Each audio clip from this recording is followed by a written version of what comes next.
সূর্য ধীরে ধীরে পশ্চিম আকাশে ঢলে পড়ছিল। গৌড়ের নীরব ধ্বংসাবশেষের উপর পড়ছিল সোনালি আলো।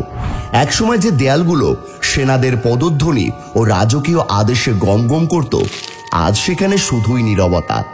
উষ্ণ বাতাস প্রাচীন ইটের ফাঁকগুলো এসে যেন ইতিহাসের এক হারানো অধ্যায়ের গল্প শোনাচ্ছিল।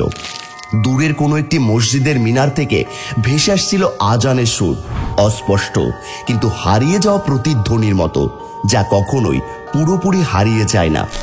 যতদূর ইতিহাস বলে, গৌড় ছিল একসময় বাংলার প্রাণকেন্দ্র, ক্ষমতা, ঐশ্বর্য, উচ্চাকাঙ্ক্ষার প্রতীক। এর উত্থান শুরু হয় গুপ্ত সাম্রাজ্যের সময়ে, যখন এটি গঙ্গার তীরে গড়ে ওঠা একটি গুরুত্বপূর্ণ বাণিজ্য কেন্দ্র ছিল। তবে এটি সত্যিকারের খ্যাতি লাভ করে পাল রাজবংশের আমলে। ধর্মপাল ও তার উত্তরসূরিদের শাসনে গৌড় পরিণত হয়েছিল বৌদ্ধ শিক্ষা ও সংস্কৃতির অন্যতম প্রধান কেন্দ্র হিসাবে। বিশ্বের বিভিন্ন প্রান্ত থেকে পণ্ডিত ও ভিক্ষুকরা এসে এখানে জ্ঞান চর্চা করত। শহরের বাতাসে ছিল স্তোত্রপাঠের ধ্বনি, আর বাজারগুলো ছিল রেশম, মশলা আর সোনার সমৃদ্ধিতে পূর্ণ। কিন্তু কোন সাম্রাজ্যই চিরস্থায়ী নয়। 11শো শতকে সেন রাজবংশ গৌড়ের দখল নিয়ে একে হিন্দু সংস্কৃতির প্রাণকেন্দ্রে রূপান্তরিত করে। বিক্রমাদিত্য সেন ও বল্লাল সেনের শাসনে গড়ে ওঠে বিশাল মন্দির ও শক্তিশালী দুর্গ। তারা বাংলার জন্য এক সোনালী যুগের স্বপ্ন দেখেছিলেন, কিন্তু ভাগ্য তাদের পক্ষে ছিল না। 1204 খ্রিস্টাব্দের এক রাতে বাংলার ইতিহাস বদলে যায়। দিল্লির সালতানাতের অধীনস্থ এক তুর্কি সেনাপতি বখতিয়ার খলজি তার ঝটিকা আক্রমণের মাধ্যমে সেনদের রাজধানী গৌড় দখল করে নেয়। একসময়ের বর্ণময় শহরটি ধীরে ধীরে ইসলামের শাসনের কেন্দ্রবিন্দুতে পরিণত হয়। প্রাচীন রাজপ্রাসাদ ও মন্দিরের অনেক কিছুই ধ্বংসপ্রাপ্ত হয়, নয়তো নতুনভাবে ব্যবহৃত হতে থাকে। কিন্তু গৌড় বিলীন হয়ে যায়নি, বরং এটি পরিণত হয় বাংলা সালতানাতের শক্তিশালী রাজধানীতে। পরবর্তী 3 শতক জুড়ে গৌড়ের বিভিন্ন শাসকের হাত বদল হয়। প্রথমে ইলিয়াস শাহী রাজবংশ, পরে হোসেন শাহী রাজবংশ। শহরটির সর্বোচ্চ বিকাশ ঘটে আলাউদ্দিন হোসেন শাহর শাসন আমলে। বিশালাকার বড় সোনা মসজিদ, নকশা করা লাটান মসজিদ, দৃঢ় দাখিল দরওয়াজা এবং আকাশছোঁয়া ফিরোজ মিনার গৌড়ের সমৃদ্ধ নিদর্শন বহন করে। পারস্য, আরব ও চীনের ব্যবসায়ীরা এখানে আসতো, আর সুলতানের দরবার আলো করে রাখত পণ্ডিত ও কবিরা। কিন্তু রাজনীতি কখনোই স্থিতিশীল নয়। 1538 খ্রিস্টাব্দে মুঘল সম্রাট হুমায়ুন বাংলা আক্রমণ করেন এবং সুলতান গিয়াসউদ্দিন মাহমুদ শাহ পালিয়ে যান। কিন্তু মুঘলদের কাছে গৌড় ততটা গুরুত্বপূর্ণ ছিল না। বর্ষার প্লাবন, মশাবাহিত রোগ ব্যাধি ও প্রতিকূল জলবায়ু এটিকে বসবাসের অনুপযুক্ত করে তুলেছিল। তারা দ্রুতই রাজধানী রাজমহলে স্থানান্তরিত করে। এরপর আসে চূড়ান্ত ধ্বংস।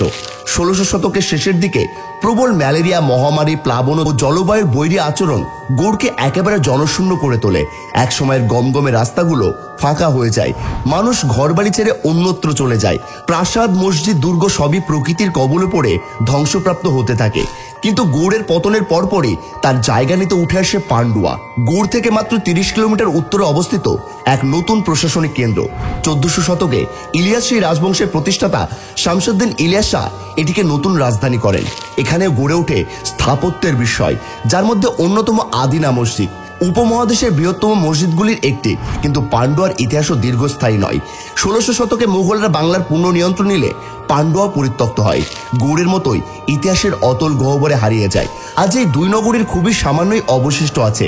গৌড় ও পান্ডুয়ার ধ্বংসাবশেষ ছড়িয়ে ছিটিয়ে পড়ে আছে। লাল ইটের দেওয়ালগুলো আধা মাটি চাপা, সময়ের সাক্ষী হয়ে দাঁড়িয়ে আছে।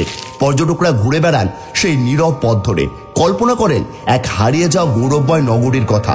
কেউ কেউ বলেন, ঝড় বৃষ্টির রাতে যখন বাতাস ছুটে আসে ভেঙে পড়া দরজার ফাঁক গুলে, তখনও শোনা যায় বাজারের কোলাহল, তরবারির সংঘর্ষ অথবা এক হারানো সময়ের নিঃশব্দ প্রার্থনা। তবে হয়তো গৌড় পান্ডুয়া সত্যিকারের বিলীন হয়নি, হয়তো তারা আজও বেঁচে আছে ইতিহাসের পাতায়, বাংলার মাটির গভীরে, মানুষের স্মৃতির অলিন্দে।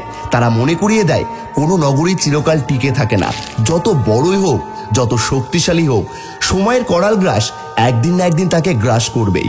গৌড় ও পান্ডুয়ার ধ্বংসাবশেষ শুধু ইট পাথরের স্তূপ নয়, বরং সেগুলো বাংলার এক বিস্তৃত যুগের প্রতিধ্বনি। স্থানীয়দের মতে রাতের অন্ধকারে এই ধ্বংসপ্রাপ্ত নগরীতে এক অদ্ভুত নীরবতা নেমে আসে।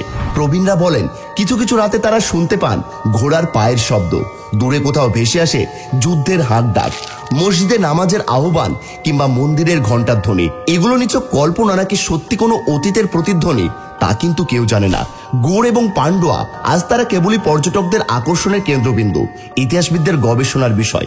অথচ একসময় এই স্থানগুলো ছিল বাংলার রাজনৈতিক, সাংস্কৃতিক ও অর্থনৈতিক শক্তির কেন্দ্রবিন্দু। হয়তো একদিন এই ধ্বংসস্তূপের নিচে লুকিয়ে থাকা ইতিহাস নতুন কোনো আবিষ্কারের মাধ্যমে উঠে আসবে। হয়তো কোনো একদিন আবার গৌড়ের ইটের দেয়ালের ফাঁক গলে বাতাস ছড়িয়ে পড়বে তার হারানো গল্প, অতীতের এক নতুন সাক্ষ্য হয়ে।